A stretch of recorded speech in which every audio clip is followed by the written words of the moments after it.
That morning, Mr. George's hands trembled violently as he gripped my arm. In a hushed, fearful voice, he whispered, "Ma'am, please check the CCTV footage in the living room at exactly noon today. You need to know the truth before it's too late." I never imagined that a whisper from a gardener would save my life, because what's coming next is far worse. Before the story begins, please write in the comments where you're watching this story from. Don't forget to like and subscribe so Midnight Tales channel can continue to grow and bring you even more gripping stories. The atmosphere inside that house had changed drastically over the past week. The home that was once calm and felt like the safest refuge for Talia now felt foreign and cold. The change began when Mrs. Hannah, Daniel's biological mother, decided to move in with them. The reason for her sudden move was urgent and stirred sympathy from anyone who heard it. The middle-aged woman was said to have suffered a mild stroke that left both of her legs completely paralyzed.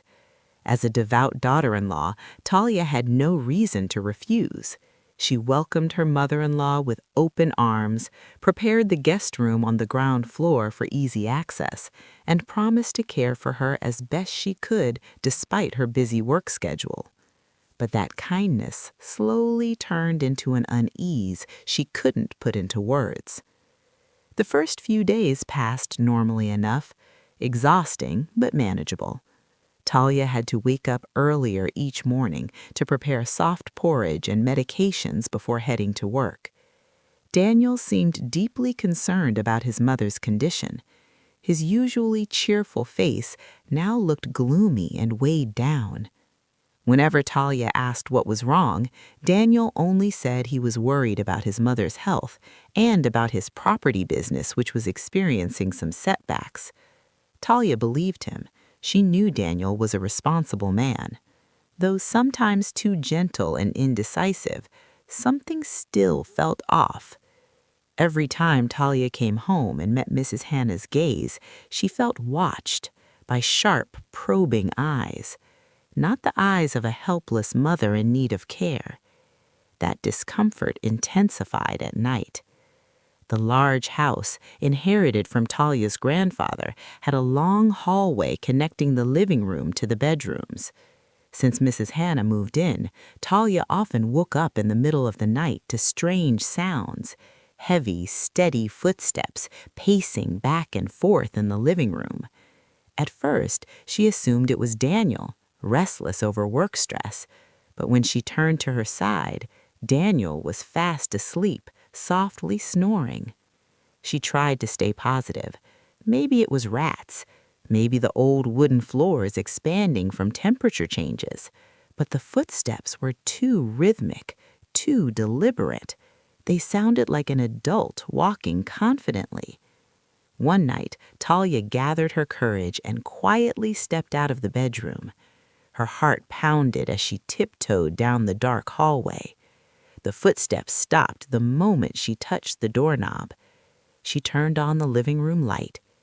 No one was there. Mrs. Hannah's wheelchair was neatly folded in the corner. The guest room door was tightly shut. Talia even checked inside. Mrs. Hannah lay sound asleep, the blanket pulled up to her chest, her breathing calm and steady. Talia returned to her room, confused. Was she hallucinating from exhaustion? That question haunted her until morning. At breakfast, the tension was unmistakable. Daniel sat staring blankly into his black coffee. Mrs. Hannah sat at the end of the table in her wheelchair, smiling warmly as Talia joined them. The smile looked perfect, too perfect, like a cracked mask. Talia returned the smile politely and served Daniel his fried rice. She tried to lighten the mood by talking about a postponed year-end vacation. Daniel responded coldly, muttering that it wasn't the right time, with unstable finances and his mother's illness. Talia immediately felt guilty and fell silent. After breakfast, Talia prepared to leave for work. She kissed Mrs. Hannah's hand and said goodbye to Daniel, then headed to the garage.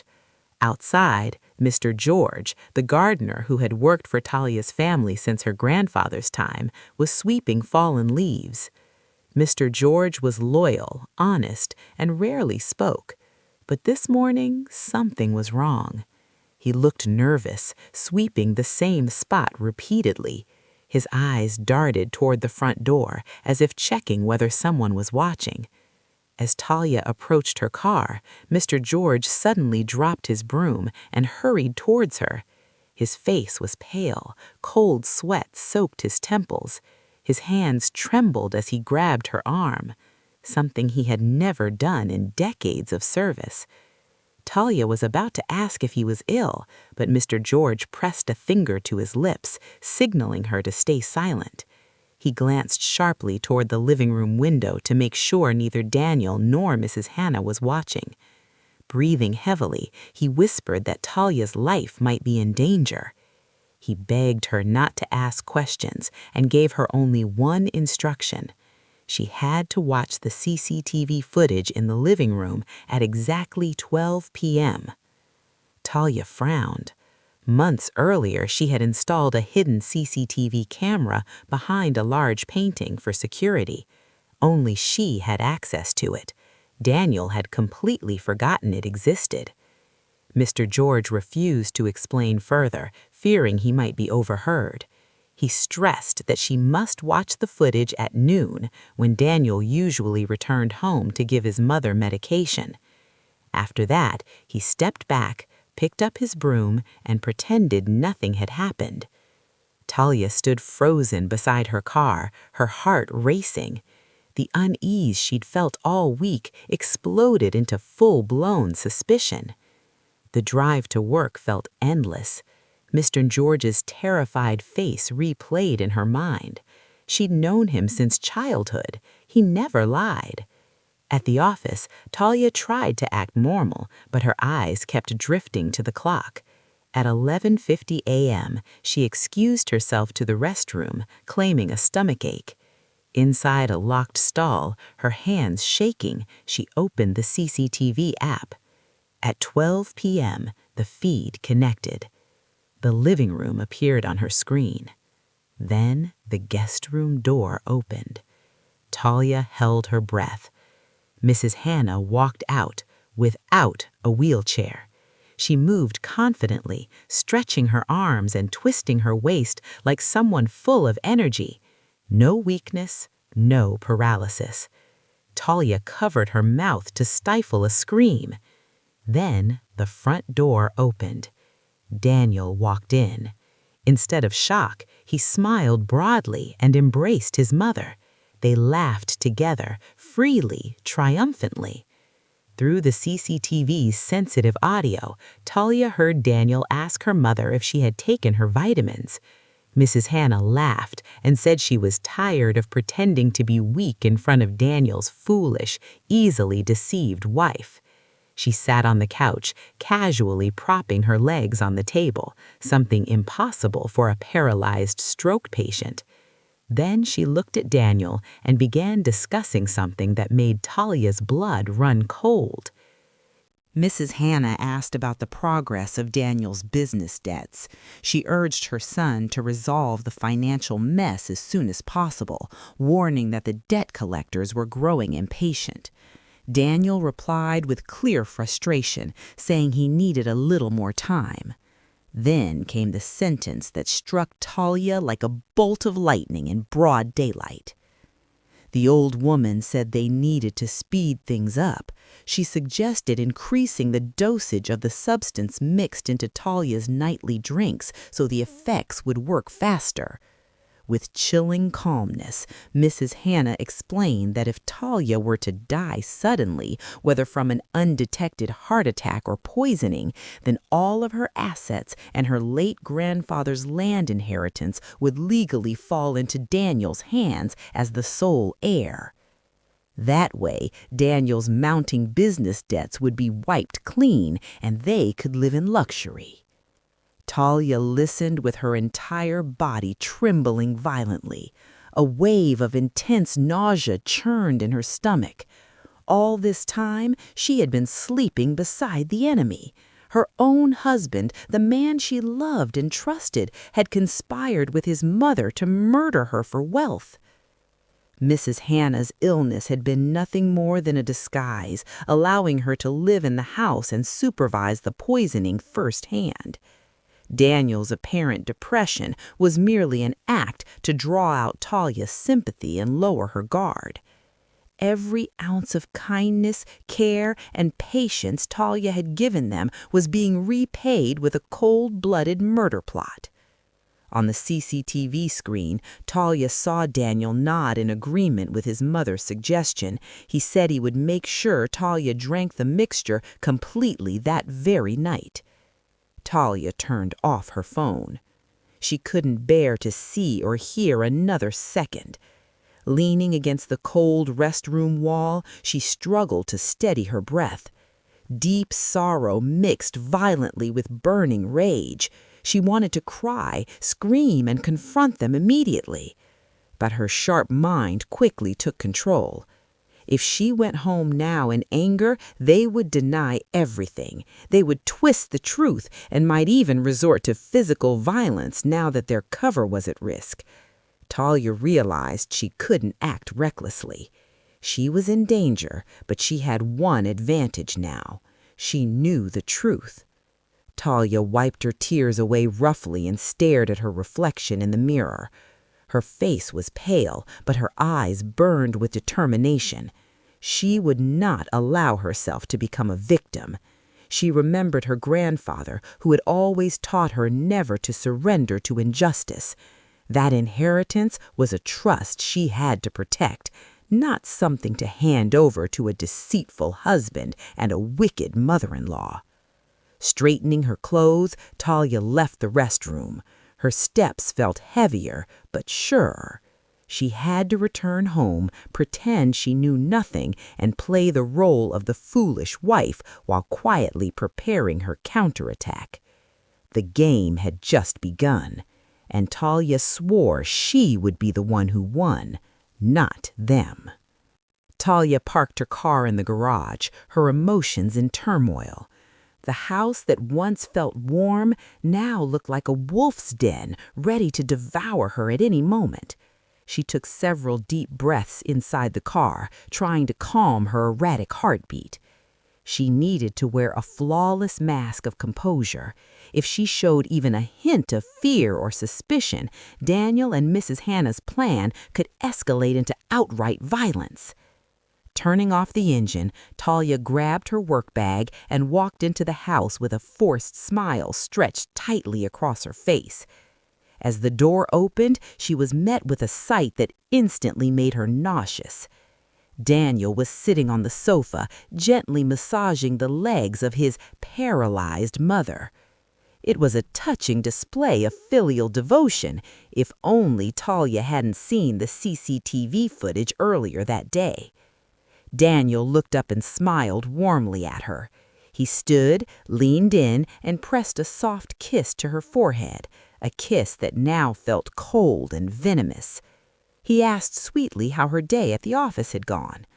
Talia replied flatly that work had gone well, though it was exhausting. She glanced at Mrs. Hannah, who sat weakly slumped in her wheelchair, her face pale and pitiful.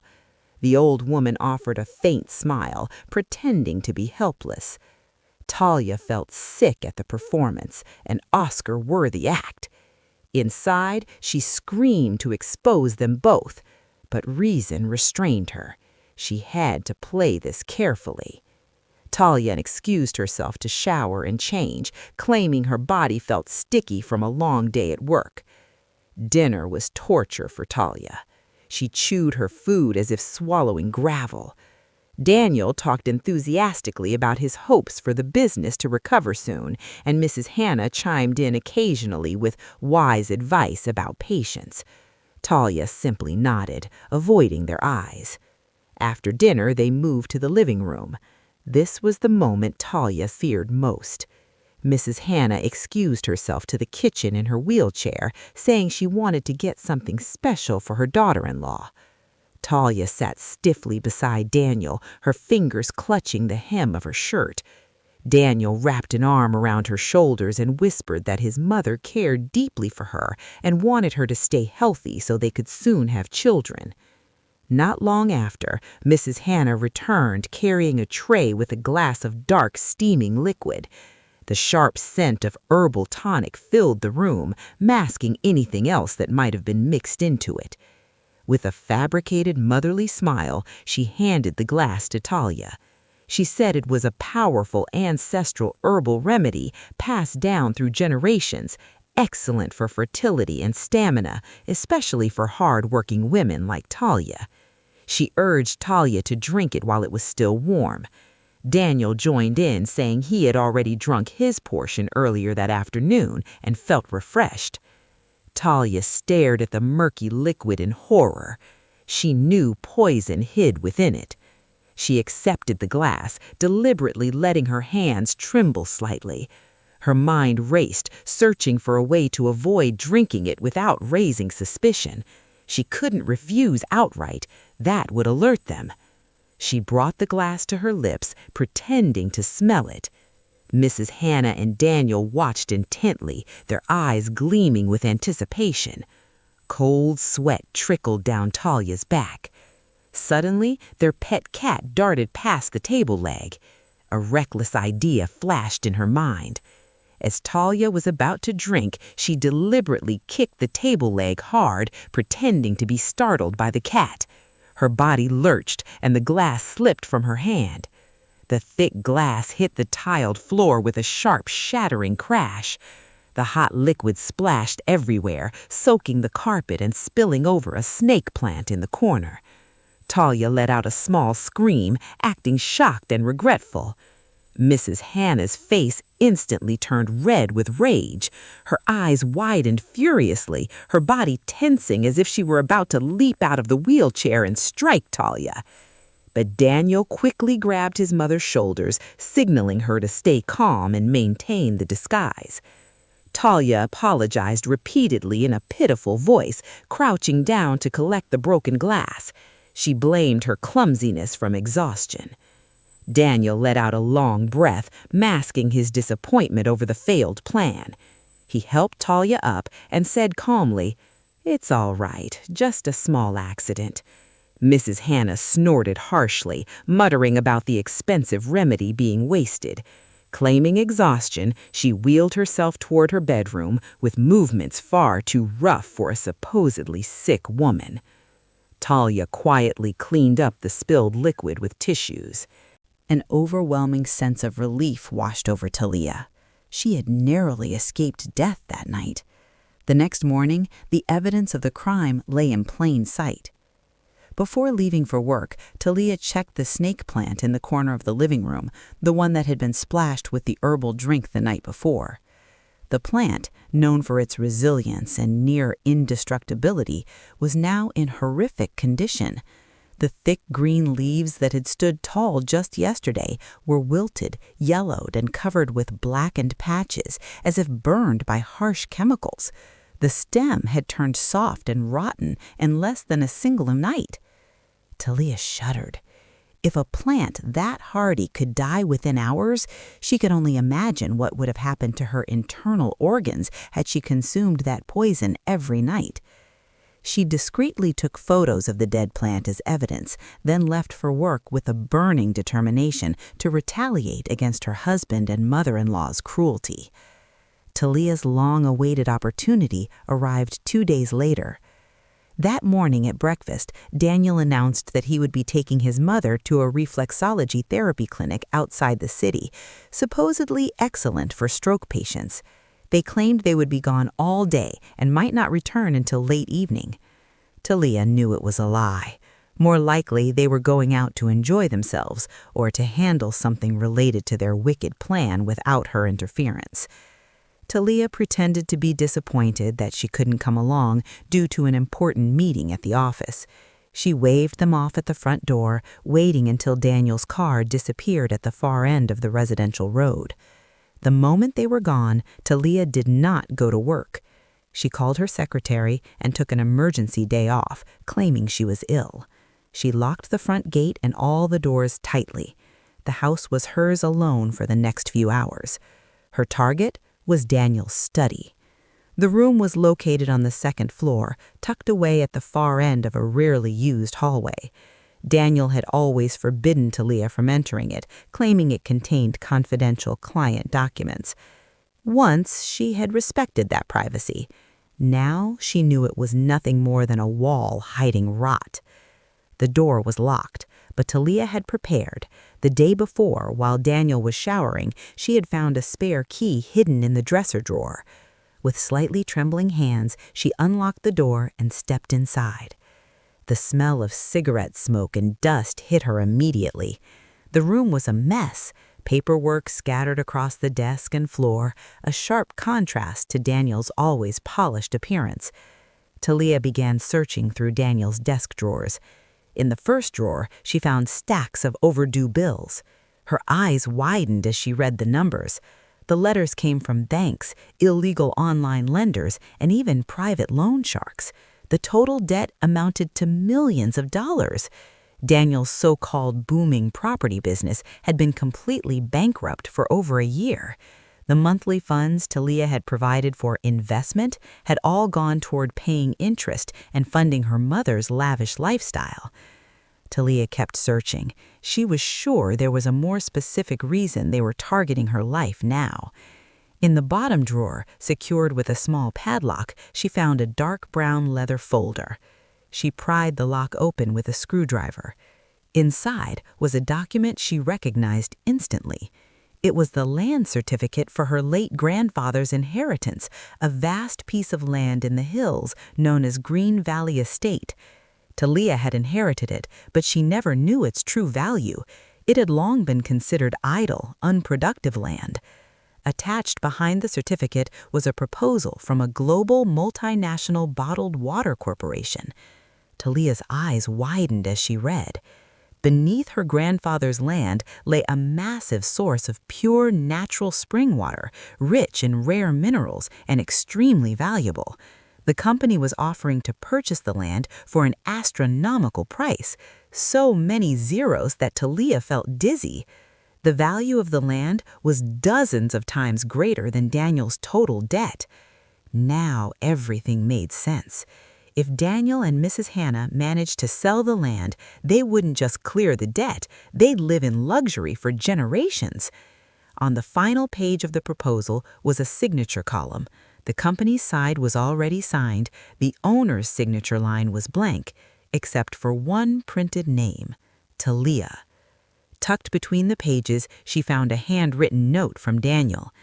The notary requires Talia's wet thumbprint and original signature, or a death certificate and legal heir declaration if the owner passes away. Talia collapsed into Daniel's office chair. It all became horrifyingly clear. They couldn't forge her signature. Transactions of this magnitude required strict biometric verification. The fastest and safest way was for Talia to die naturally from illness, so Daniel would legally become the sole heir. The plan was meticulous and evil. Talia felt like merchandise, her life priced to pay off her husband's debts. She turned on Daniel's laptop and guessed the password easily. Mrs. Hannah's birthday. Once inside, she checked the browser history. Her heart nearly stopped. How low-dose arsenic works. How long does induced heart failure take? Poisoning mistaken for gastritis. How to claim spouse's life insurance without autopsy. Daniel hadn't just planned the land sale, he had prepared to claim her life insurance as well. Talia quickly photographed everything, documents, laptop screens, debt letters. She transferred critical files to her secure personal email. Her hands moved fast and efficiently. Though her heart was shattered, she gathered every piece of ammunition she needed to destroy them. She knew now, this was a race against time. They wouldn't stop until she was dead or the land was sold. After restoring the study to look untouched, Talia locked the door again and leaned against the hallway wall. Tears fell, not from sadness, but from rage. She swore not a single dollar of her grandfather's legacy would fall into criminal hands. The next morning, before the sun rose high, Talia noticed an unsettling silence outside. Normally, by early morning, she would hear Mr. George's broom sweeping the pavement or the sound of hedge clippers trimming the fence. Today, nothing. She tried to stay calm. Maybe he was in the restroom or working in the backyard. But when she walked to the garage, he was nowhere to be seen. The small guard post where Mr. George usually rested was tightly shut. Plotted crept into her chest. At breakfast, Talia casually asked about Mr. George while spreading jam on her toast. The answer was immediate, too immediate. Mrs. Hannah, being fed porridge by Daniel, answered without looking down. She said Mr. George had knocked on the back door before dawn and asked permission to return to his hometown suddenly because a distant relative had passed away. Daniel nodded, adding he'd given Mr. George some severance money for travel expenses. Talia fell silent, her fists clenched beneath the table. She knew they were lying. Mr. George was alone in the world. His wife and child had died decades ago in an accident. He had once told Talia he had no remaining relatives. This house was his only home. Talia's family was his only family.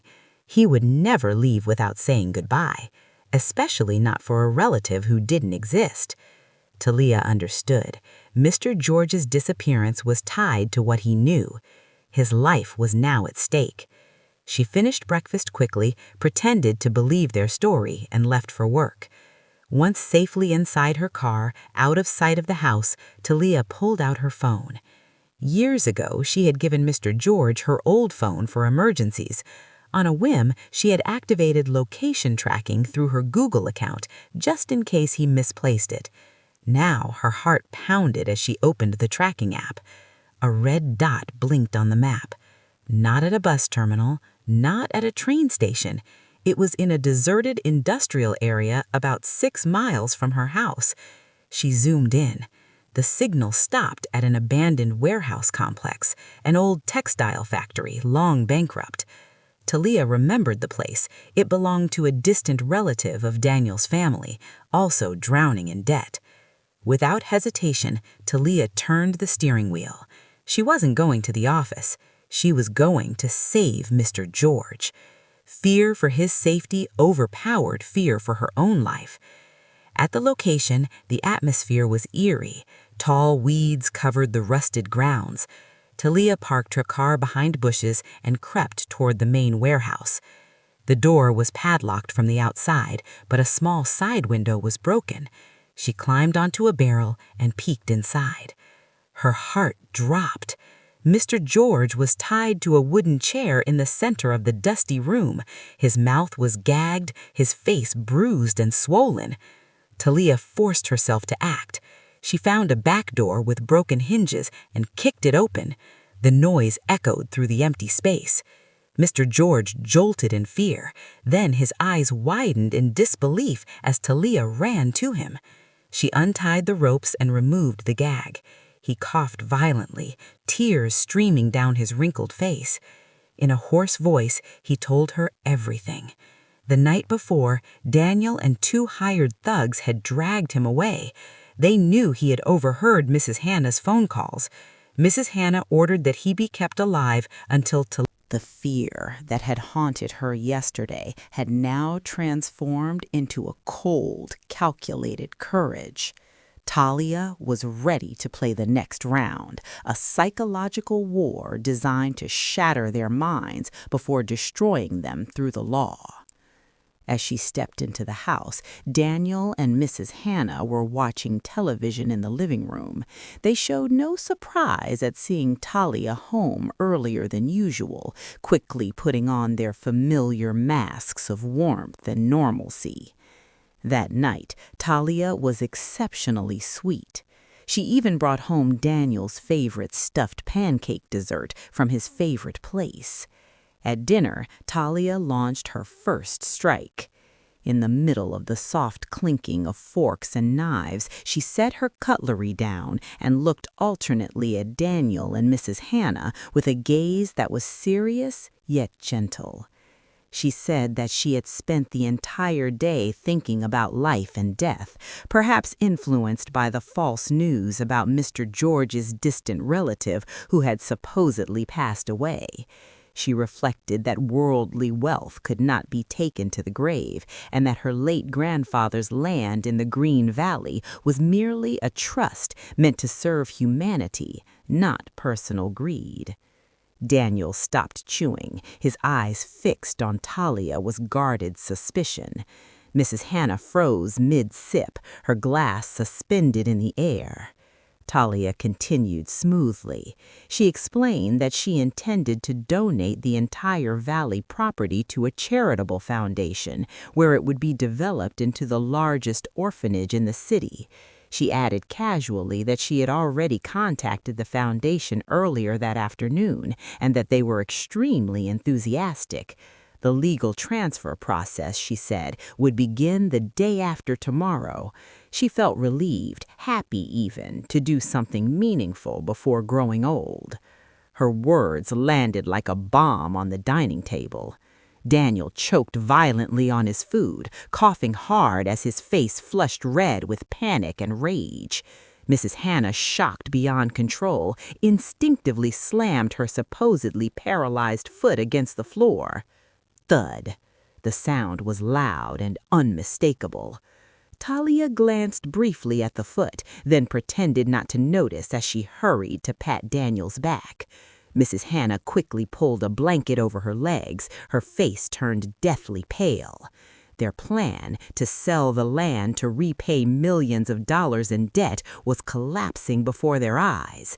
If the land was donated, they would receive not a single dollar, and the loan sharks would destroy Daniel. Daniel finally spoke, his voice trembling as he tried to sound wise.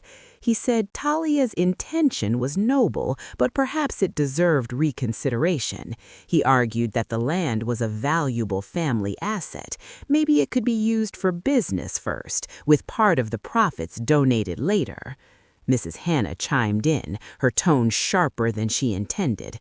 She said Talia's grandfather would surely want her granddaughter to live in comfort, not to give away her inheritance so carelessly. Talia merely smiled faintly and shook her head firmly. Her decision, she said, was final for the sake of her peace of mind.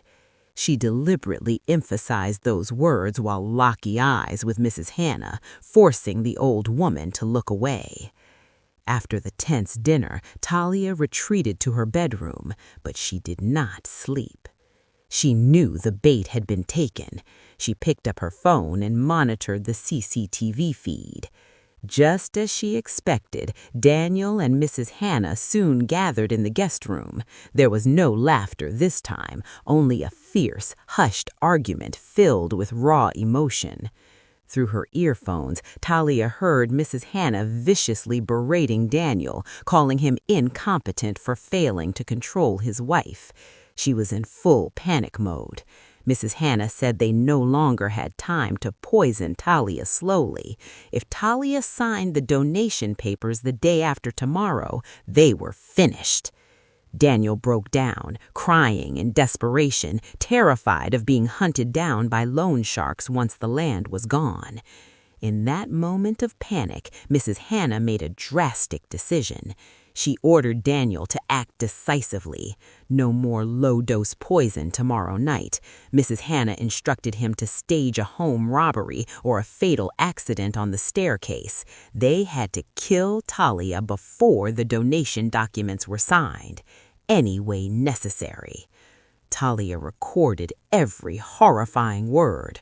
Her heart pounded, not from fear, but from adrenaline.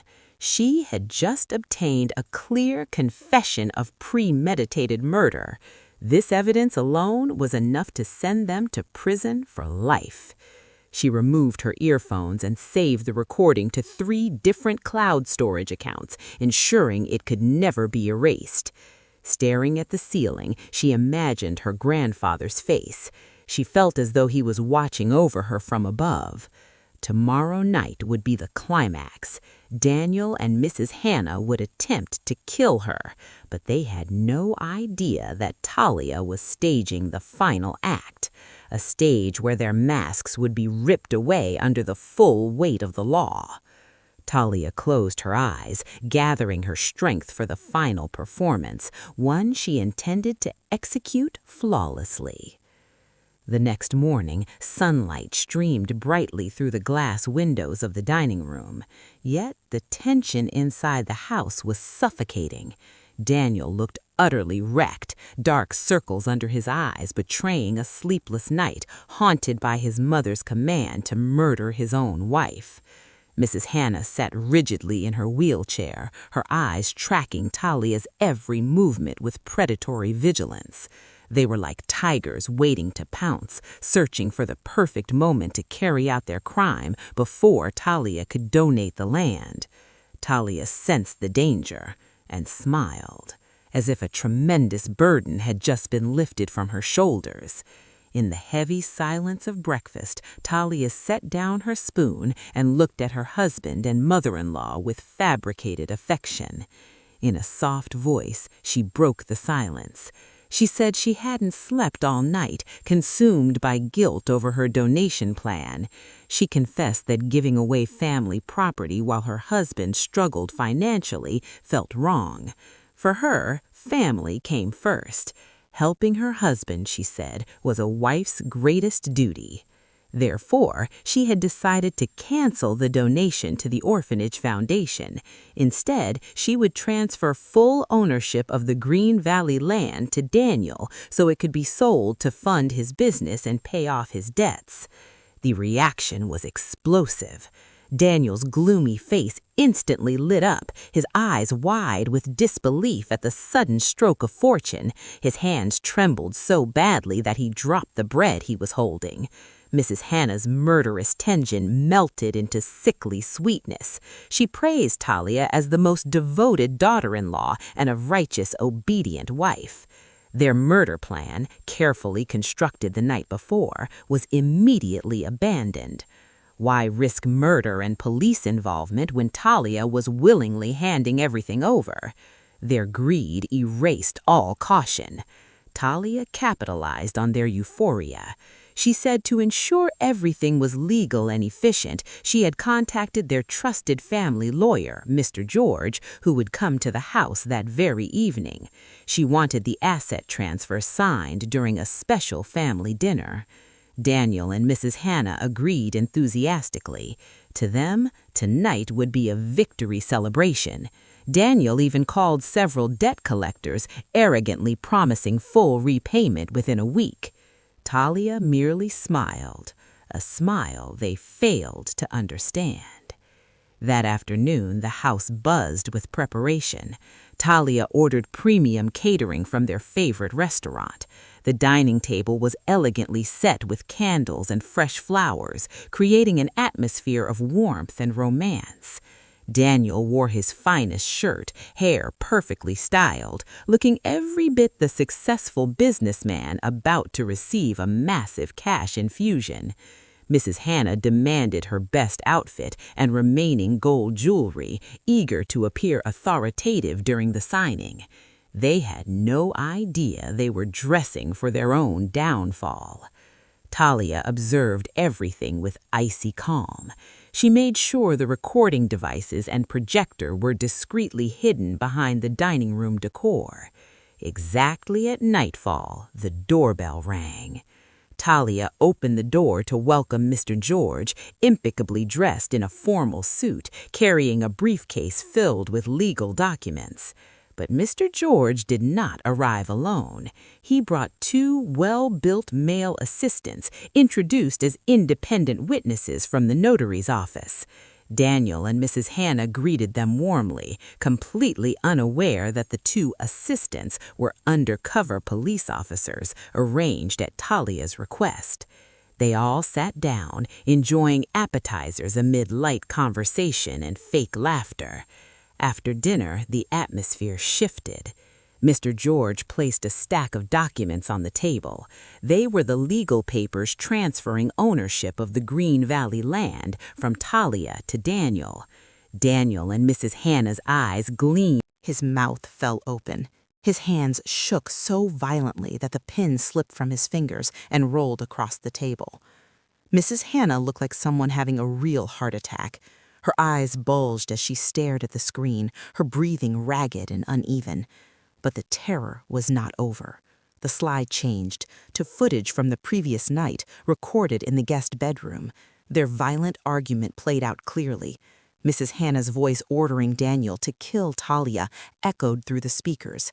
Whether by staging a robbery or a fatal fall on the stairs, her words were chilling beyond measure. Kill her before she signs the donation papers. The sentence rang like a blade slicing through the room. Mr. George, the family lawyer, stared at Daniel and his mother with open disgust and fury. The two broad-shouldered notary assistants had already risen from their seats. Their postures shifted instantly, alert, ready.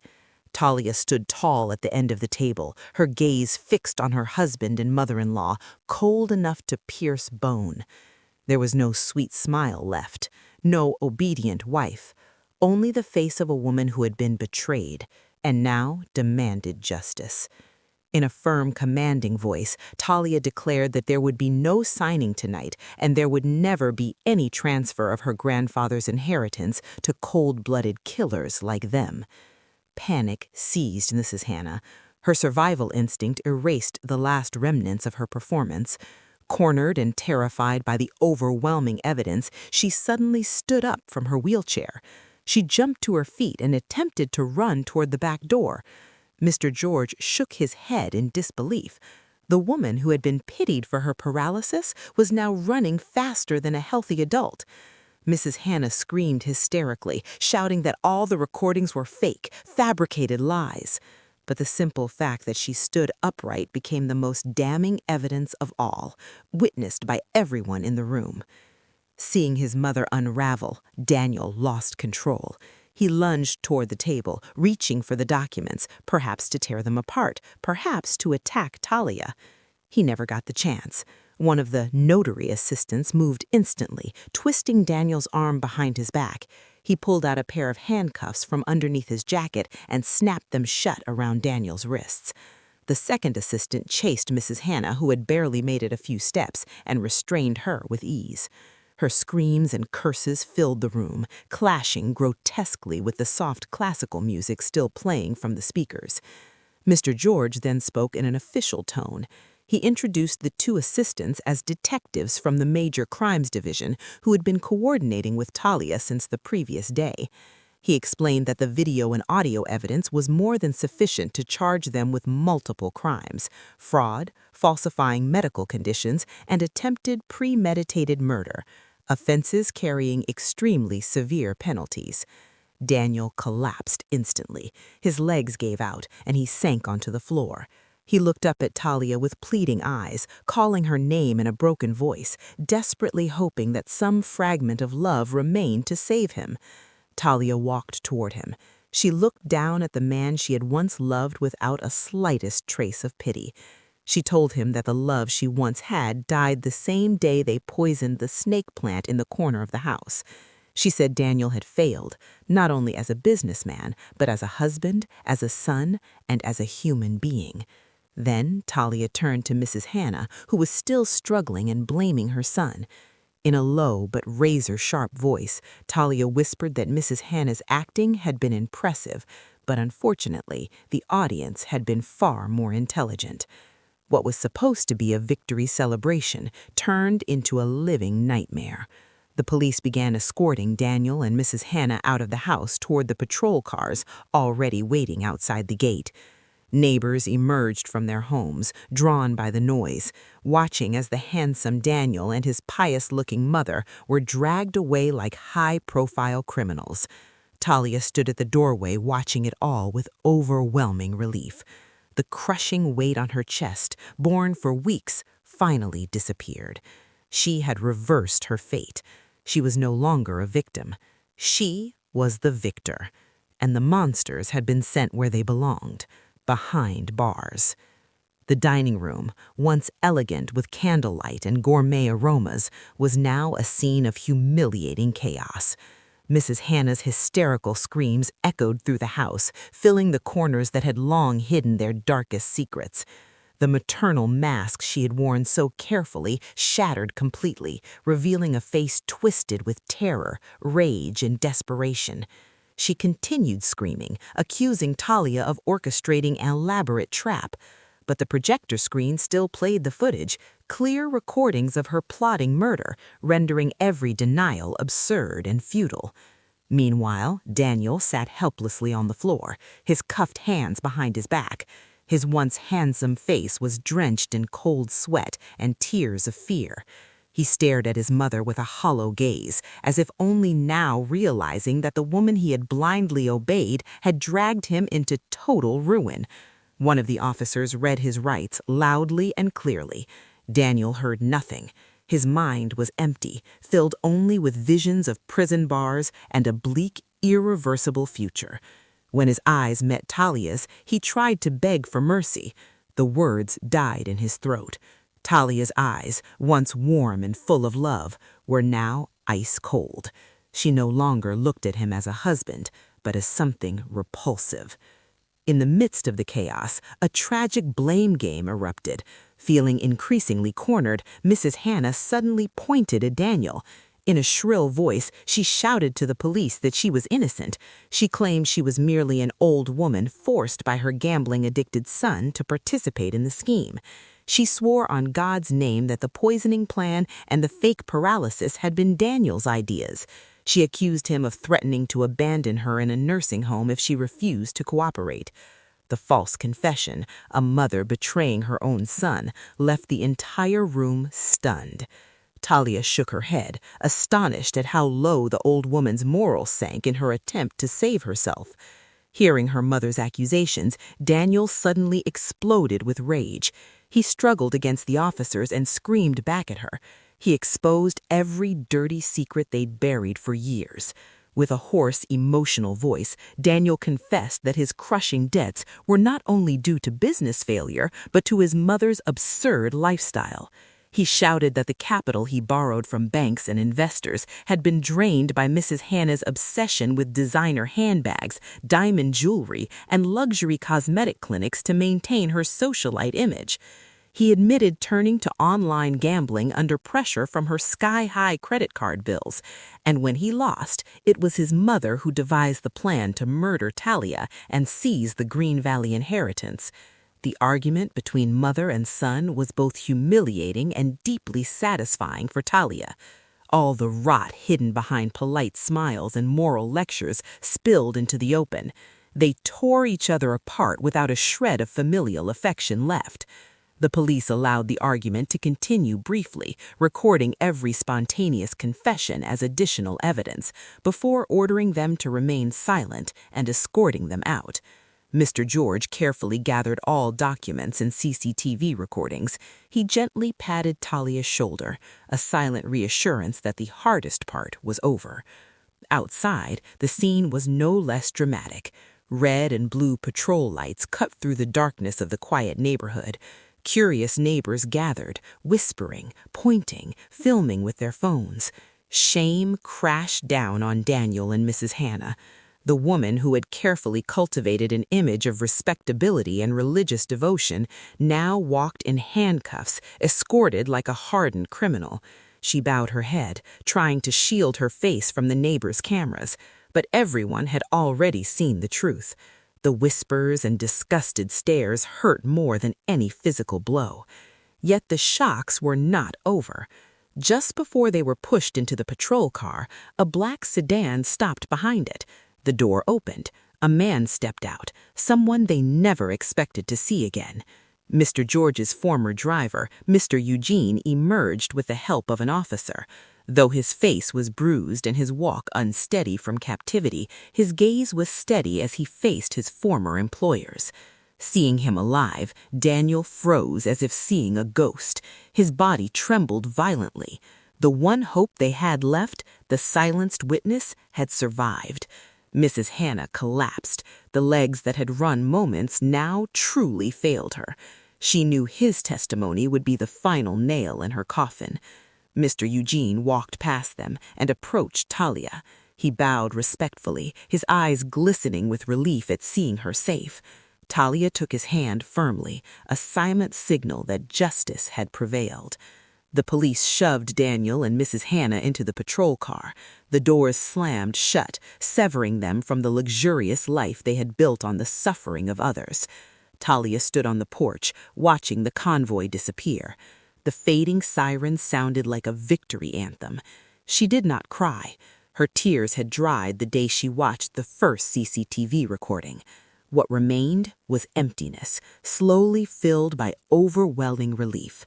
The house fell silent again, but this time it was a peaceful silence. The night air felt lighter as Talia inhaled deeply. She knew this night marked the end of a nightmare and the beginning of a new life, free from the parasites that had fed on her happiness. She turned. After all the officers had gone home, Talia sat alone on the sofa in the living room, the very place where the charade had begun. She stared at the empty wall where a painting once hung, concealing a hidden CCTV camera. A faint smile crossed her lips as she silently thanked her instincts and her courage. That night, for the first time in a week, Talia slept deeply and peacefully, without fear of mysterious footsteps in the hallway or poisoned drinks. 6 months had passed since the shocking night of the arrest. Time moved quickly for Talia as she busied herself piecing her life back together. The legal process against Daniel and his mother, Mrs. Hannah, proceeded smoothly, though not without drama. In court, the facts that emerged enraged the public. The case became the focus of local media, highlighting the toxic greed that had infected the family. Daniel and his mother tried to hire an expensive defense lawyer using the remaining money they had hidden away, but the video evidence and the testimony of Mr. George were far too strong to refute. The judge showed no mercy. The sound of the gavel striking the bench was the most beautiful sound Talia had ever heard. Daniel was sentenced to 12 years in prison for attempted premeditated murder and fraud. Mrs. Hannah received 15 years, proven to be the mastermind behind the plot and revealed, through further police investigation, to have a history of similar crimes in the past. News from behind bars that reached Talia was grim, a karma perfectly matched to their deeds. Daniel, once accustomed to a spoiled and luxurious life, became an easy target among other inmates. His cowardly and whiny nature made survival in prison nearly impossible. He was often ill and fell into severe depression, repeatedly calling out Talia's name in his sleep, hoping his wife would come to save him. That hope was in vain. Talia had firmly closed the book on her past. Mrs. Hannah's fate was even worse. The once arrogant, status-obsessed woman now spent her days cleaning prison toilets. Without beauty treatments or luxury items, her true face, wrinkled and filled with bitterness, was laid bare. Her former socialite friends had long abandoned her, some even becoming the first to mock her on social media. The stroke she once faked eventually struck her for real. Prolonged stress left her dependent on a wheelchair in the cold, damp prison corridors. Meanwhile, Talia's life changed completely, for the better. The first thing she did after the verdict was to thoroughly cleanse her great-grandfather's house. She hired a professional service to remove every belonging of Daniel and Mrs. Hannah, mattresses, sofas, clothes, and furniture that had ever been touched by them. Everything was hauled away, donated, or burned. Talia wanted to erase every trace of the negative energy they had left behind. She repainted the walls in bright, calming colors and replaced the heavy, gloomy curtains with light fabrics that allowed sunlight to flood the rooms. The house could breathe again, returning to a warm and comforting sanctuary, Talia's true castle. As for the inherited land in Green Valley that had been the source of all the trouble, Talia made a wise decision. She rejected the offer from the Bottled Water Corporation that had once approached Daniel, knowing they would exploit the land without mercy.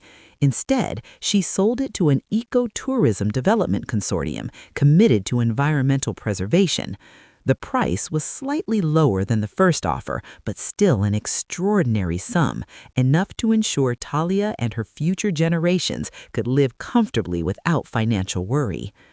In the sales agreement, Talia included a clause requiring the natural spring to remain pure and protected, and that a portion of the tourism profits be allocated to empowering the surrounding villages. In this way, she honored her grandfather's wishes while spreading benefits to many others.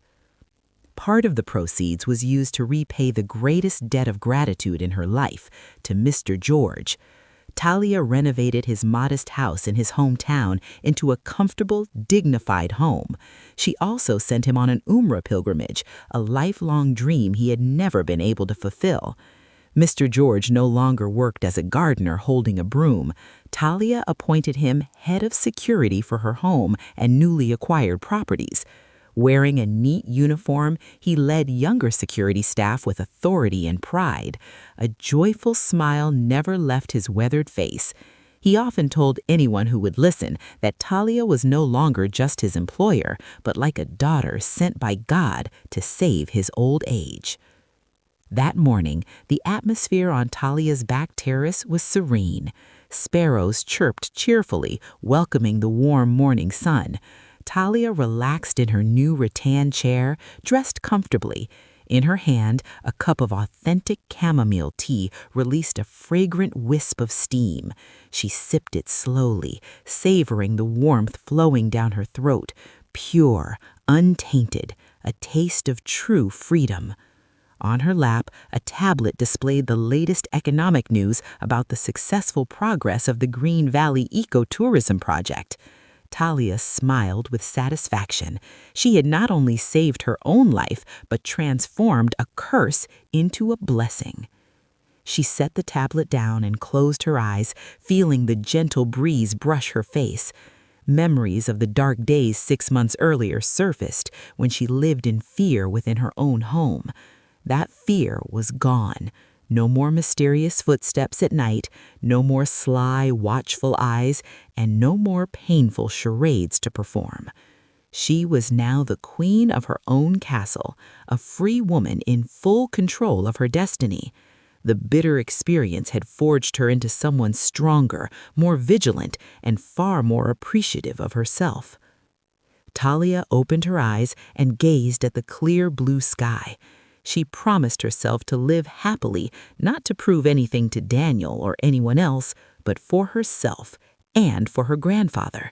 She would use her wealth to help those in need, just as she had helped Mr. George, so that her fortune would become a blessing rather than a disaster.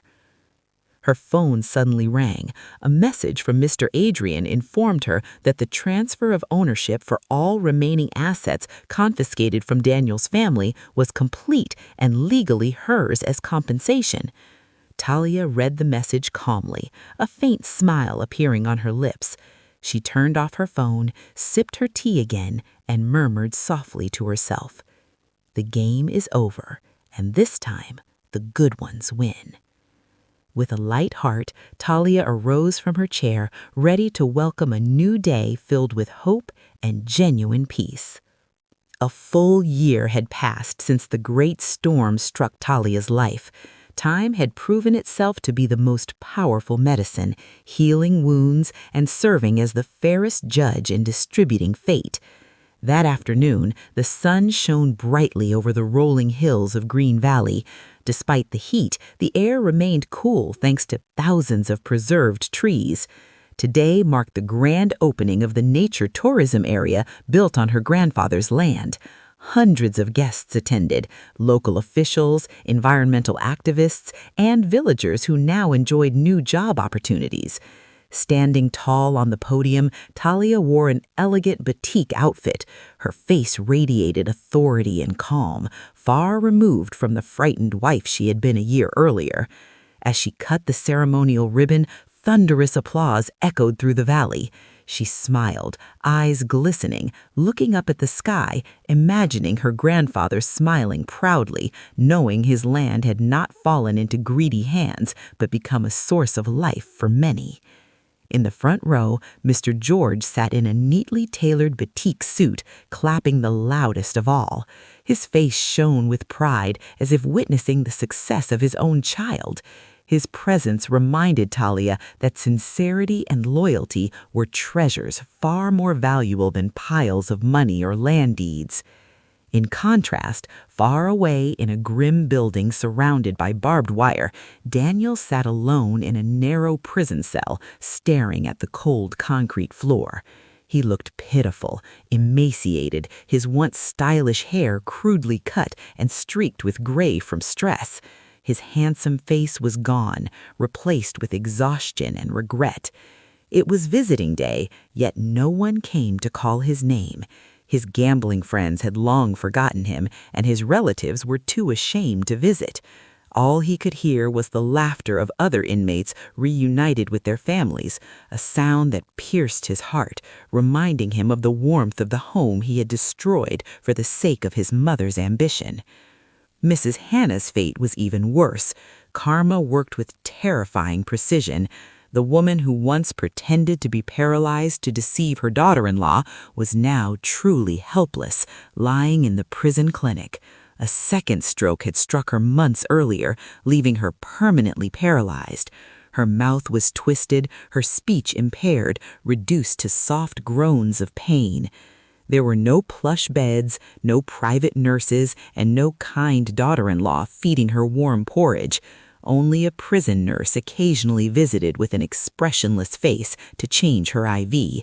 In her tormenting solitude, tears often slipped from the corners of her eyes, regret that came too late and meant nothing.